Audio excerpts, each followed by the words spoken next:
جھوٹا ہوں تو دلیل لے آ، پروف لے آ، ثابت کر. اور آگے والا بندہ ماننے پہ نہ آئے نا تو دلیل بھی نہ لا سکے تو پھر جھگڑا شروع کر دیتا ہے. اس لیے تو وہ قرآن کی مثل لا نہیں سکے تھے. آگے اللہ نے کیا فرمایا؟ تیرے اکیلے کو چیلنج نہیں ہے. وَادْعُوا بلا لے شُهَدَاءَكُم مِّن دُونِ اللَّهِ، اللہ کے علاوہ جتنے تیرے ساتھی ہیں ان ساروں کو ملا لے. سارے بیع فیہ، کوئی کاروبار کوئی خرید و فروخت تمہیں فائدہ نہیں دے گا، یعنی اس دن کے آنے سے پہلے اللہ کے دیے ہوئے رزق میں سے اللہ کی راہ میں کچھ خرچ کر دو. وہ دن سے مراد کیا ہے؟ وہ دن سے مراد قیامت کا دن ہے کہ قیامت کا دن آئے گا، آپ اس پیسے کو سمجھیں گے میں 4 نیکیاں خرید لوں یا اللہ کی بارگاہ میں کوئی ڈیل کر لوں، ان پیسوں کے ذریعے اپنی آخرت بہتر بنا لوں. یہ یاد رکھیے گا اس دن وہ آپ کا پیسہ بھی آپ کے کام نہیں آئے گا. ولا خلۃ ولا شفاعۃ، اس دن کوئی دوستی بھی کام نہیں آئے گی، ولا شفاعۃ، نہ کوئی سفارش چلے گی. اچھا یہ جو حکم ہے یہ خاص کافروں کے لیے. اگر کوئی بندہ ایمان کے بغیر مر گیا، کافر ہو کر مرا، کفر کی حالت میں مرا، تو اسے نہ تو کسی کی دوستی کام دے گی اور نہ ہی سفارش کام دے گی. یہ کفار کے لیے ہے، ورنہ مسلمان کے لیے دوستی تو اللہ تعالیٰ کا حکم ہے قرآن پاک کی دوسری جگہ پر الاخلاء یومئذ بعضهم لبعض عدو، جتنی گہری دوستی ہے اتنی گہری دشمنی بن جائے گی. یعنی گہری سے گہری دوستی کل قیامت کے دن گہری سے گہری دشمنی بن جائے گی. میں مثال دیتا ہوں، جیسے کل قیامت کے دن ایک دوست دوسرے دوست کے بارے میں اللہ کی بارگاہ میں دعویٰ دائر کرے گا کہ مولا اس کی وجہ سے میں مسجد نہیں آیا، میں نے آنا تھا تراویح پڑھنے لیکن یہ مجھے فلاں فنکشن میں فلاں پارٹی میں فلاں جگہ پہ گھومانے پھرانے لے کے چلا گیا. یا اللہ میں نیکی کرنا چاہتا تھا، بس جس دوست کی دوستی میں آ کے نیکی نہیں کر سکا. وہ دوستی تو بچانا تو بڑی دور کی بات ہے کہ اپنا آپ کا گناہ اپنے ذمہ لیتا، بلکہ وہ کیا کہہ رہا ہے کہ وہ اپنا گناہ بھی آپ کے ذمہ لگا رہا ہے کہ یا اللہ مجھے کچھ نہ کہے تو اس کو پکڑ. اللہ فرماتا ہے گہری سے گہری دوستی دشمنی بن جائے گی. الا المتقین، نیک بندوں کی دوستی قیامت کے دن بھی کام آئے گی. اللہ قرآن کے لفظ ہیں، ایک ہوتا ہے نا تفسیر، نہیں قرآن کے لفظ ہیں. الا المتقین، سوائے نیک لوگوں کی دوستی کے. آپ لوگوں کا کسی نیک بندے کے ساتھ اللہ والوں کے ساتھ تعلق ہے، اللہ ہم سب کا تعلق نیکوں کے ساتھ رکھے اور جن کا نیکوں کے ساتھ ہے اس تعلق کو قائم رکھے. اگر آپ کا تعلق کسی بھی ولی کامل سے ہے یا اللہ کے برگزیدہ بندے سے ہے، بلکہ وہ تو ہمارے بزرگ تو پنجابی کے سادہ لفظوں میں سمجھا گئے نا، برے بندے دی صحبت یارو جویں دکان لوہارا، کپڑے بھاویں کنج کنج بئیے چنگا پہن ہزارا. چنگے بندے دی صحبت یارو جویں دکان اتارا، سودا بھاویں مل نہ لئیے ہلے آن ہزارا. سبحان اللہ. تو نیک بندے کی دوستی آپ کو قیامت کے دن بھی کام، سفارش بھی کام آئے گی، مسلمانوں کو سفارش کام آئے گی. اس میں بہت زیادہ مثال کے طور پر اللہ کے محبوب علیہ السلام نے فرمایا ہے ایک کچا بچہ، یعنی ایسا بچہ جو ماں کے پیٹ میں فوت ہو جائے.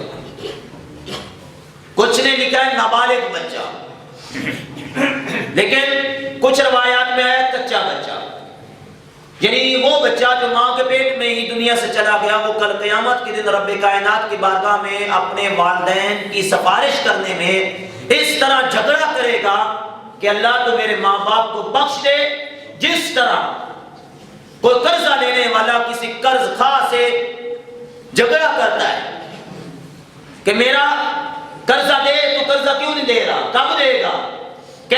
گا، وہ بچہ اللہ کی بارگاہ میں کہے گا مولا مالک اگر میرا کوئی گناہ تو نہیں ہے، میری کوئی غلطی کوتاہی تو نہیں ہے جو بچہ دنیا میں آنے سے پہلے چلا گیا یا جس پہ بھی شریعت کا قانون لاگو نہیں ہوا، نابالغ بچہ، مالک اگر مجھے جنت میں داخل کرنا ہے، مجھے بخشنا ہے تو میرے ساتھ میرے ماں باپ کو بھی جنت میں داخل فرما۔ اور حضور کے بارے میں تو ہم اذان کے بعد دعا مانگتے نہیں ہیں، پر آتی ہو جن کو تو وہ مانگے۔ ہم کیا کہتے ہیں؟ وَبْعَثُ مَقَامًا مَحْمُودًا، اے اللہ ہمارے محبوب علیہ السلام کو مقام محمود عطا فرما۔ اور کون سا وعدہ جس کا تو نے ان سے وعدہ کیا ہے؟ مقام محمود کیا ہے؟ مصطفیٰ جان رحمت کی شفاعت ہے، سفارش ہے۔ اس کے علاوہ بھی کتنی روایات ہیں سفارش کے بارے میں بارہ۔ تو کافر کو قیامت کے دن کسی کی سفارش اور کسی کی دوستی کام نہیں آئے گی، لیکن مسلمان کو آئے گی۔ مسلمان کے لیے سفارش بھی ہے۔ مسلمان دیکھ لیں ابراہیم علیہ السلام نے اپنے چچا کے لیے اللہ کی بارگاہ میں دعا مانگی تو اللہ نے روک دیا، کافر مرا تھا نا چچا۔ اور اپنے ماں باپ کے لیے دعا مانگی ربنا اغفر لی ولوالدی، تو اللہ کو ایسی پسند آئی، اللہ نے امت محمدیہ میں قائم رکھ دی۔ امت محمدیہ اس دعا کو بہت شوق سے مانگتی ہے، رب جالنی میں آتی ہے ربنا اغفر لی ولوالدی وللمؤمنین۔ تو کافر کے لیے فائدہ نہیں ہے، مومن کے لیے فائدہ ہے۔ آگے اللہ نے فرمایا والکافرون هم الظالمون، اور کافر جو ہیں وہی ظالم ہیں۔ کافر ظالم ہے۔ اب تمہیں کوئی جتنا بھی اچھا کہتا رہے کہ یہ کافر ہے، بہت نیک ہے، بہت اچھا ہے، وہ ظالم ہے۔ قرآن کے لفظ آگے بس اب آپ اپنی مرتبہ تفسیریں کرتے رہیں، اس سے مراد یہ ہے، اس سے مراد یہ ہے، اس سے مراد یہ ہے، تو وہ پھر آپ کی تفسیریں ہیں نا۔ قرآن نے فرما دیا کافر ظالم ہے۔ اور اس سے بڑا ظلم ہو کیا سکتا ہے کہ جو رب کائنات کے احسانات کو مان نہ سکا، جو رب تعالیٰ کی نعمتوں کو پہچان نہ سکا، جو جس پر رب کے اتنے احسانات ہیں اور وہ رب کا کوئی شریک بنا گیا۔ آگے اللہ نے کیا فرمایا؟ اللہ لا الہ الا هو الحی القیوم۔ اللہ کون ہے؟ اللہ وہ ہے کہ لا الہ الا، اللہ کا کوئی بھی شریک نہیں ہے، اللہ کے علاوہ کوئی اور معبود عبادت کا حقدار صرف رب کی ذات ہے۔ اللہ کے علاوہ کوئی اور عبادت کا حقدار نہیں ہے۔ اگر کوئی بندہ کسی کو کہتا ہے نا کہ یہ فلاں بندہ بھی عبادت کا حقدار ہے، عبادت کا حقدار اگر کسی اور کو سمجھیں گے تو کافر۔ آگے فرمایا کون اللہ جو عبادت کا حقدار ہے؟ فرمایا الحی القیوم، جو ہمیشہ سے زندہ ہے، ہمیشہ زندہ رہے گا اور جو خود زندہ ہے۔ اللہ کو کسی نے زندگی نہیں بخشی، اللہ خود بخود زندہ ہے۔ اس سے آگے ہم اس بحث میں جاتے ہی نہیں ہیں کہ وہ کیوں خود زندہ ہے۔ اللہ خود زندہ ہے بلکہ زندگی عطا کرنے والا ہے۔ اور قیوم، اللہ ہمیشہ سے ہے، ہمیشہ رہے گا۔ کل من علیہ فان، ہر چیز ختم ہو جائے گی۔ وَيَبْقَى وَجْهُ رَبِّكَ ذُو الْجَلَالِ وَالْإِكْرَامِ، باقی رہے گی تو رب کائنات کی ذات باقی رہے گی، ہر چیز ختم۔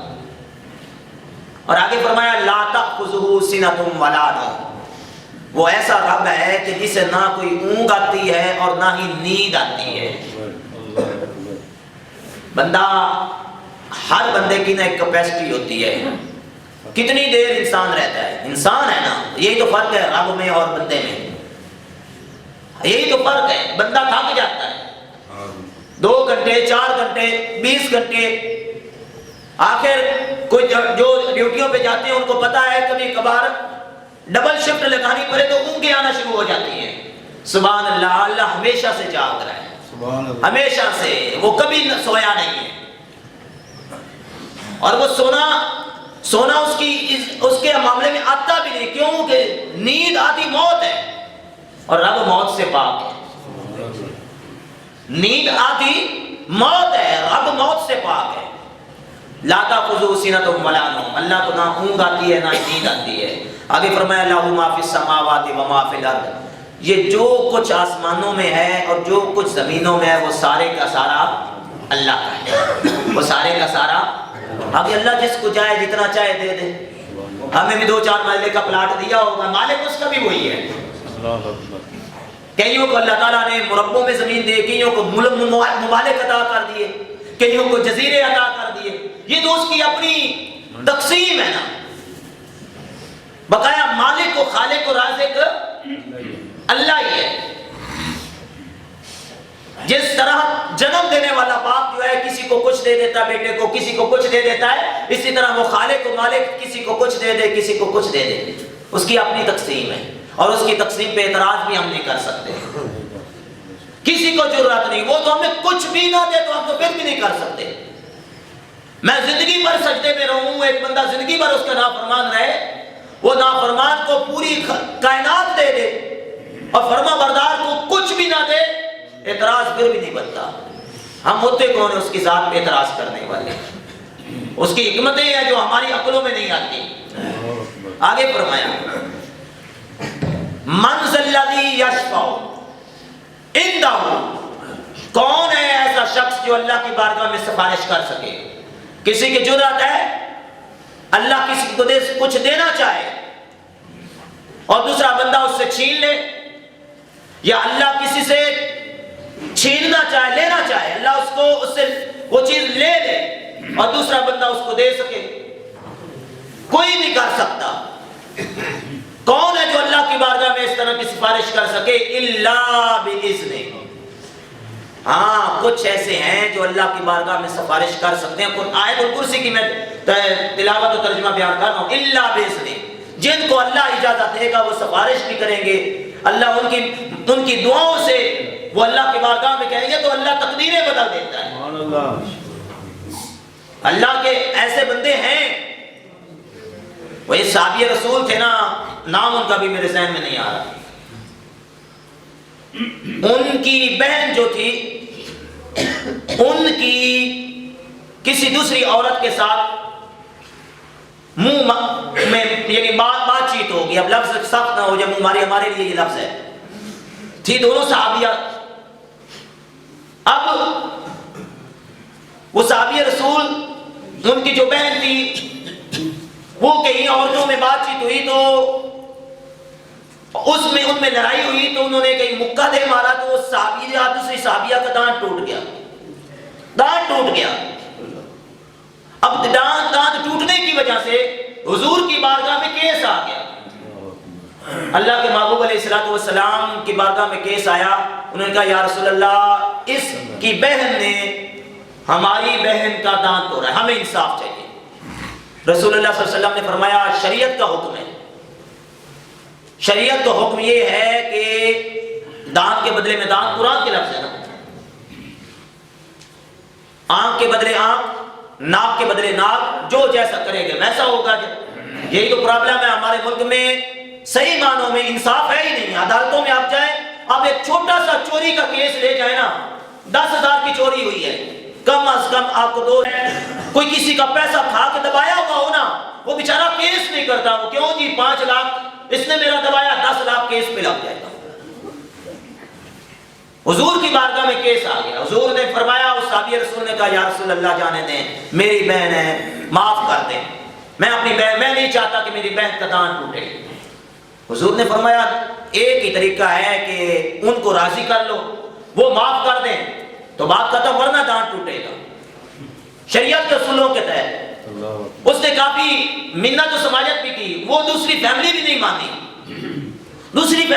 مانی، نہیں دانت کے بدلے میں دانت۔ جب کافی زیادہ اصرار ہوا نا، حضور کی بارگاہ میں آ کے پھر کہا یا رسول اللہ میں اب نہیں چاہتا میری بہن کا دانت ٹوٹے۔ حضور نے فرمایا شریعت کے اصولوں کے تحت، اور جو یہ روایت لوگ بہت بیان کرتے ہیں، میں صرف اشارہ دے دیتا ہوں، تو حضور نے فرمایا کہ اگر میری بیٹی بھی ہوتی تو اس کے ساتھ میں یہ کرتا۔ بہرحال آخرکار وہ صحابی رسول کسی وجد کی حالت میں آیا اور کہا خدا کی قسم میری بہن کا دانت نہیں ٹوٹے گا۔ یہ لفظ بولنے تھے کہ اللہ کی طرف سے اس فیملی کے دل میں رحم آیا اور انہوں نے ان کی بہن کو معاف کر دیا۔ معاف ہونے سے دانت نہیں ٹوٹا۔ آقا علیہ الصلوۃ والسلام کی مبارک آنکھوں سے آنسو آئے اور فرمایا جبرائیل امین میرے پاس آئے تھے اور انہوں نے بتایا مجھے کہ یا رسول اللہ آپ کا یہ صحابی ہے نا کسی بات پہ اللہ کی قسم دے دے تو رب اس کی قسم کو پورا کرتا ہے. یہ کسی وجہ سے نا جنگ بدر میں نہیں جا سکے, کسی وجہ سے جنگ بدر میں نہیں گئے. بدر یہ کہیں گئے ہوئے تھے مدینے سے باہر, بعد میں ان کو پتا چلا.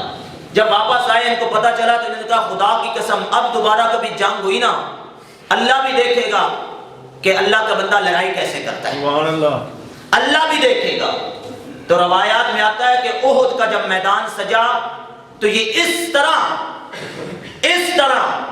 جنگ احد میں آئے اور اس طرح یہ شہید ہوئے. انہوں نے اپنی جان کا نذرانہ اس طرح پیش کیا, کہتے ہیں 70 سے زیادہ زخم تلواروں کے ان کے جسم پہ تھے اور سارے کے سارے چہرے پہ اور سینے پہ تھے. ان کی بہن نے ان کو ان کی انگلیوں کے پوروں سے پہچانا تھا. اللہ فرماتا ہے من ذا الذی یشفع عندہ الا باذنہ, کون ہے جو اللہ کی بارگاہ میں سفارش کر سکے, کسی کی جرأت ہے الا باذنہ. لیکن کچھ اللہ کے بندے ہیں جن کو اللہ نے خود اجازت دے رکھا ہے. اور میرے محبوب علیہ السلام کی خود حدیث ہے بخاری شریف میں فرمایا کچھ اللہ کے بندے زمین پر ایسے ہیں اگر وہ کسی بات میں اللہ کی قسم اٹھا دے اللہ ان کی قسم پوری کرتا ہے, اللہ ان کی قسم پوری کرتا ہے. تو بہرحال آگے اللہ تعالیٰ نے ارشاد فرمایا یعلم ما بین ایدیہم وما خلفہم, اللہ سب کچھ جانتا ہے جو گزر چکا ہے اور جو ہونا ہے. اللہ کی ہر چیز علم میں ہے, ہو کیا چکا ہے اور ہونا کیا ہے. ولا یحیطون بشیء من علمہ الا بما شاء, اللہ تعالیٰ کے علم کا کوئی احاطہ نہیں کر سکتا مگر جتنا اللہ نے جس کے لیے چاہا ہے.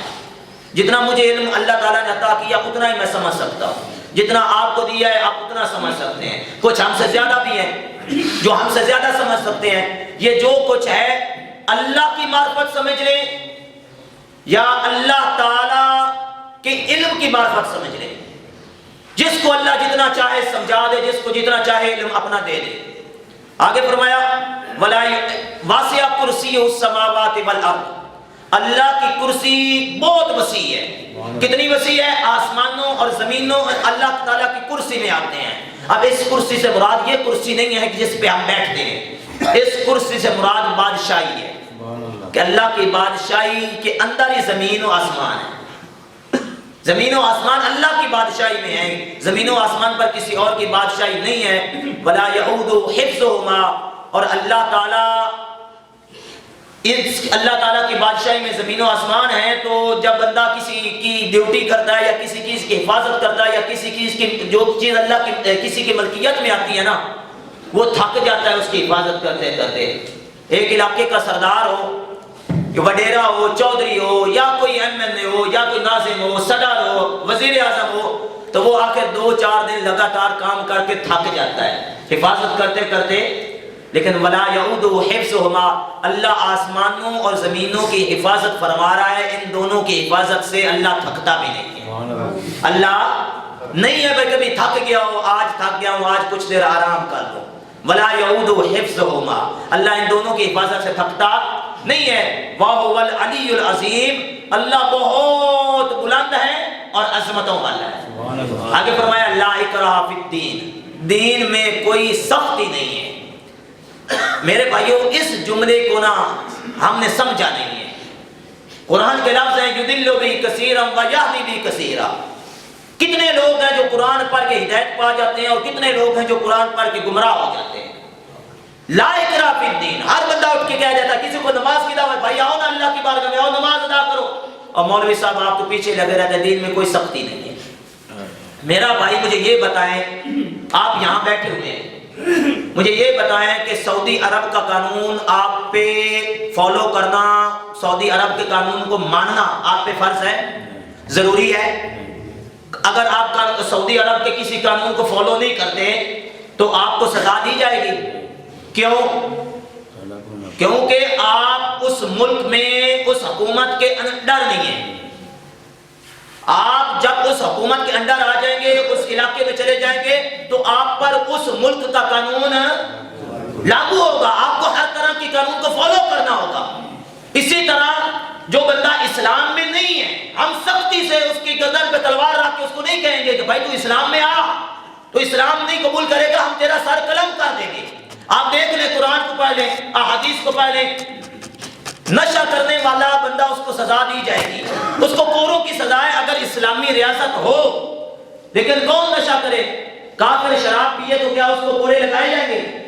نہیں لگائے جائیں گے۔ لیکن اگر مسلمان پیے تو، اگر کافر نماز چھوڑے تو اس کی شرعی سزا ہے، اور مسلمان چھوڑے تو جب تک آپ کسی چیز کے اندر نہیں آتے آپ پر کوئی سختی نہیں ہے۔ آپ یہاں سے سعودیہ میں داخل ہو جائیں گے، آپ کو سعودیہ کے قانون کو فالو کرنا ہوگا جب تک آپ اسلام کے اندر نہیں ہیں۔ اسلام کے اندر نہیں ہے، آپ دیکھ لیں کافر کے پیسے پہ کوئی سود نہیں ہے شریعت میں، لیکن مسلمان کے پیسے کا سود ہے۔ مسلمان کے پیسے کی حرمت ہے، عزت ہے۔ فرمایا ایک سود کا روپیہ کھانا حالت اسلام میں اپنی ماں کے ساتھ بدکاری کرنے سے بھی برا ہے۔ تو اس لیے میرے بھائیوں، لا اکراہ فی دین، اس سے مراد یہ ہے کہ اسلام میں آنے کے لیے آپ پہ کوئی سختی نہیں ہے، جو چاہے اللہ کی رضا کے لیے، اپنی آخرت کے لیے اسلام کے اندر آ جائے۔ لیکن جب آپ آ جائیں گے آپ کو نماز بھی ادا کرنی ہوگی۔ دیکھیں اسلام میں سختی نہیں ہے، تو حضرت صدیق اکبر نے جو زکوٰۃ کے منکر تھے، زکوٰۃ کے منکر تھے نا، اللہ کے منکر تو نہیں تھے، حضور کے منکر تو نہیں تھے، ان کے خلاف جہاد کا اعلان کیوں کیا تھا؟ اس لیے اللہ تعالیٰ ہمیں دین سیکھنے کی سعادت عطا فرمائے، آمین بجائے نبی امین صلی اللہ علیہ وسلم۔